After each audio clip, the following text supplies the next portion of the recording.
Hi and welcome back to my YouTube channel. I'm very excited to be vlogging again in ages because I think the last time I recorded a video was like 2 months ago or something. I would have wanted to be recording more frequent, but this semester was just very busy and I couldn't find time to do anything. I was taking a few clips here and there which I might release after this video, after editing them and putting them together in a way that makes sense. But yeah guys, the semester was really busy and I didn't have time to vlog, but I'm excited to be doing this again. And what's even more exciting is I am back home. I'm in Zim, so if you're my friend and you're watching this, yes, I'm ready to be taken out, guys. Take me out. Let's go and hang out. So yeah, actually this vlog is going to be about my first year experience because I'm actually done with first year. Yeah, we were doing an accelerated year, so I went to school in January and now we're in August and I'm already done with first year, and I'll be going back very soon and I'll be starting my second year because this whole year through to December is just going to be acceleration. So please hang with me, my dear subscribers. I'll be trying to give content as frequent as I can. So right, let's get into the content of the day. So if you know me, then you probably already know that I'm very passionate about youth empowerment.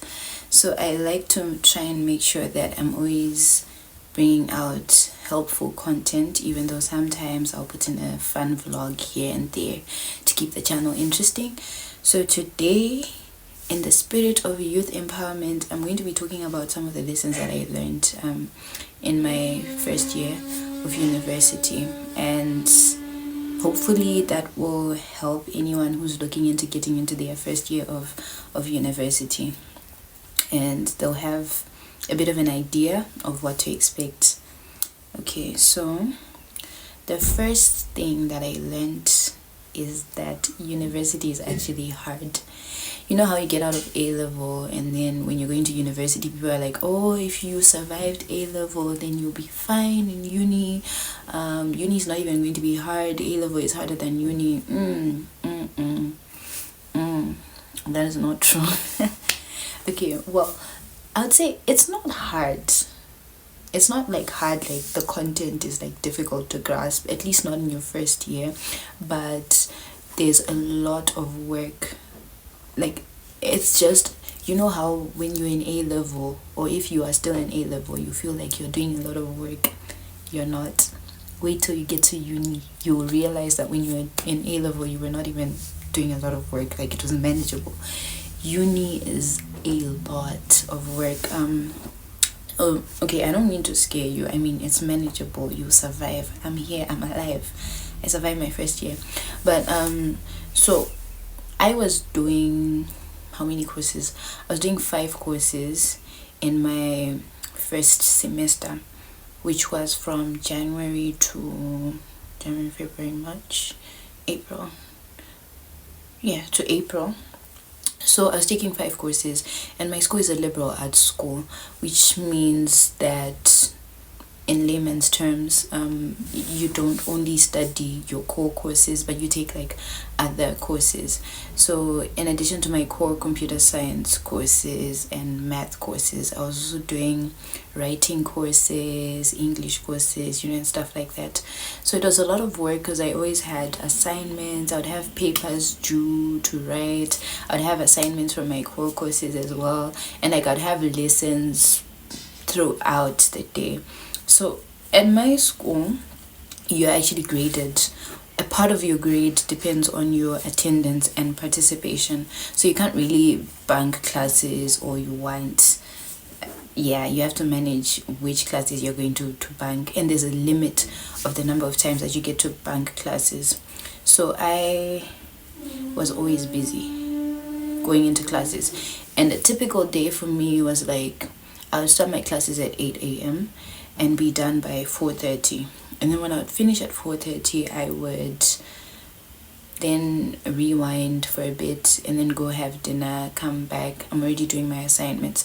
So another thing that made uni very busy is that we had a lot of group assignments, we had a lot of group tasks to do, and it's very difficult trying to make sure that your schedules align with everyone, because in most of the groups I was working with people that didn't have the same exact timetable as me, so we'd end up having to do our group work late in the night, because that's when everyone is done with classes, probably done with their own individual assignments and stuff. So that's another thing that really took up time from some of the other things that I would have been doing on my own, and added to the difficulty, right?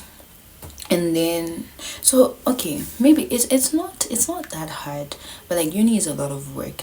And another thing that makes it a lot of work is that when you're in uni, like you're basically on your own. No one is going to be following you and asking you to go and study, or bringing you to, or giving you like a prep time or anything of that sort. Like it's you organize your life, you make sure you're studying.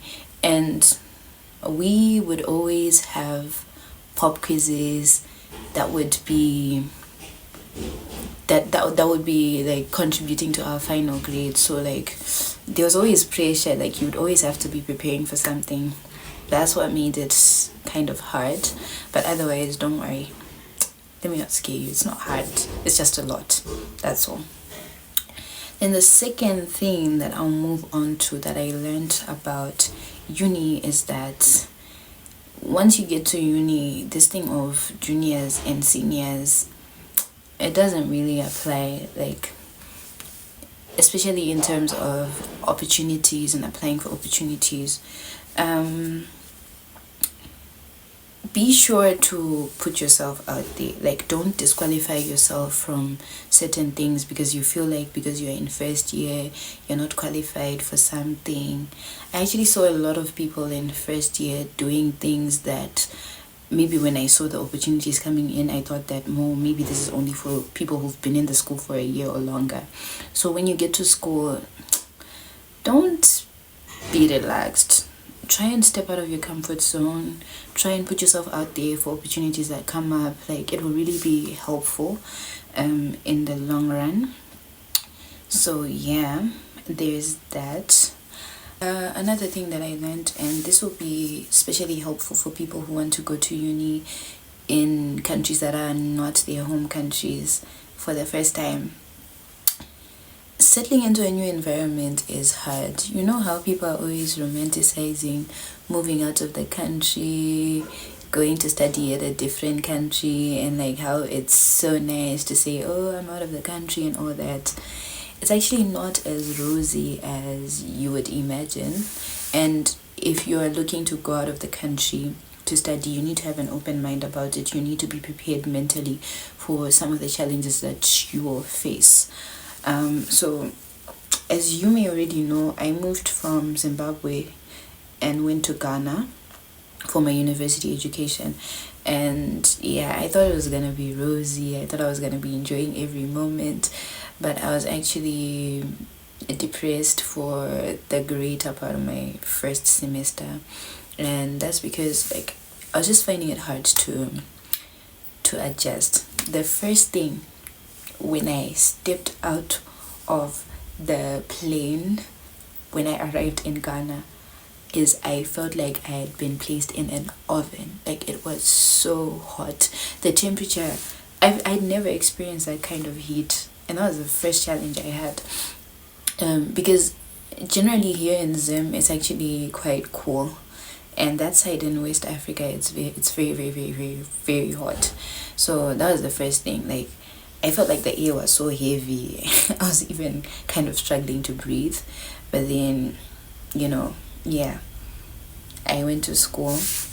And so when we got to school, they bought us food because the school cafeterias were not open on the day that we arrived. So the people that came to pick us up from the airport bought us some food from this food outlet. And So when I got to school, I was now hungry, and after packing my stuff, I wanted to eat. And imagine, I'm coming all the way from, I've traveled for like almost a day. I don't have like cooked food on me. Like, this is the only food that I have, the food that they had given me. So I went and I heated it up in the microwave, and then I was getting ready to eat it. And the moment I took the first bite, I just couldn't. The food was so spicy. Like, that side in West Africa, they like to have their food filled with lots of flavors. They like spices and chili and stuff like that. And I'm used to food from here at home, and we don't really use as much spices, like, so I couldn't eat. I tried the meat, I couldn't eat it, and I had to leave it. And I took some snacks from the things that I had, and I just ate those. And then the next morning, some of the Zimbabweans from the school, seniors, were showing us around campus, and then they took us to one of the cafeterias that was now open, and we ordered some food. There was no food that's the same as any of the food at home, guys. Okay, there was rice, but like, there are lots of different variations of rice. There was jollof rice, there was vermicelli rice, fried rice, and all those things. So we ordered jollof rice, and we ordered some drinks. So there were Cokes and Fantas, and I remember, I think I ordered a Coke. Yeah, and then we sat down to eat. Hey, that food was spicy. I could not eat. Like, it was one of my friends and I, that I just got into the school for first year. We couldn't eat. So yeah, basically what I'm trying to say is, first of all, I faced a challenge with the weather, and then second, I faced a challenge with the food. Like, for a long time, I struggled to eat, and it got to a point where I was now just eating, not because I'm enjoying the food, but because I know that I should be eating. Otherwise, if I don't eat, I will die, because food is basically my fuel, right? So yeah, that was one of the challenges I faced, but eventually I did start getting used to the food. Now I actually really like jollof. I like this dish called red. That's a traditional Ghanaian dish. I'm still yet to try other types of food, but yeah, if you're going to a different place, be prepared. The food, especially if it's like a different, if you're moving to like a Southern African country and you're from a country in Southern Africa, it might be similar. But if you're moving from one part of Africa, like Southern Africa, to another part, Western Africa, be prepared that the food is probably not going to be the same. I mean, even the drinks were like really different. Like, they were the same, like, I'm drinking a Coke, but it doesn't taste the same as the one from home, you get. So yeah, there was that challenge. And then my next challenge now was when I started classes. You guys. So accents are actually a thing, So when I'm at school and people hear me talking, some can actually guess where I'm from. So it's like that. So now when I got into my lectures, most of my teachers were like from different places. And I remember, like, the first 2 weeks, I struggled to hear what my lecturers were saying in classes. Sometimes I would even raise my hand and be like, you know what, like, I really genuinely can't hear what you're saying. And they'll try and slow it down, or they'll try and like really pronounce the words to try and help me to hear them. But yeah, it was a challenge. So all of these small things. And then another thing was fitting in. So like, I am doing computer science, and a lot of my Zimbabwean friends are engineering students. So I would find myself alone a lot. I did have like some few people that I was learning with that also came from Zim that were doing computer science and the same courses I was doing, but like, we were not in all the same classes. So in some of the other classes, I found myself alone, and I was just there with like the majority of people being Ghanaians, and I'm like the only Zimbabwean, and then there are other people from other countries, and they're just with their people. And these were like the first days, and I really wasn't used to people yet. So that was challenging because I felt like I was struggling to fit in and stuff. So all of those things put together just sort of contributed to like the depression. I think maybe depression is a strong word. It was more of like homesickness. But I remember in that period I lost a lot of weight. I wasn't taking care of myself well anymore. I wouldn't like I would just wake up, get ready for the day and go to school. I wasn't making time to have breakfast. I wasn't making time to exercise or just do any self-care activities. But with time I started adjusting. I started making new friends. I started branching out. I'm actually happy that I was put in environments where I was the only Zimbabwean, because that sort of pushed me to step out of my comfort zone and like reach out to other people. And then I actually started realizing that people were actually nice. And so yeah, so if you end up going to a place where you're all alone and you feel like you're not fitting in, try and take the first step. Reach out to people, introduce yourself, step out of your comfort zone and initiate, conversations, because sometimes people might think that you are the one who doesn't want to associate with them and stuff. So yeah, anyways, so there are challenges that come with moving away from home, and I think for anyone who's preparing to go to a different place for uni, it's very important that you be aware of such things and be mentally prepared to face them. And another thing that really helped was having a support system. You have people that you can talk to about these things. Like, don't just keep them to yourself. Don't just suffer in silence, because it's normal. And don't be ashamed, because yeah, it's normal to be homesick when you get into a new place for the first time. But have a support system so that they can help you through and give you the courage to face each new day and start changing things up. And whilst we're still on that issue of being in a different country for uni, the moment you start speaking, people will hear that you are not from around. And for some reason, people are always thinking that foreigners have a lot of money. So if you are a new person, okay, you get what I'm saying. If you are a foreigner going to a different country for uni and you want to go out and buy stuff, try and make sure that you go with someone from that country, because people have this tendency of overcharging foreigners. So yeah, I had to learn that the hard way when I was buying things at like 5 times the price that a Ghanaian would buy them. So yeah, just a heads up about that. Yeah, but otherwise, besides these other challenges and lessons that I learned, I really had a good first year experience.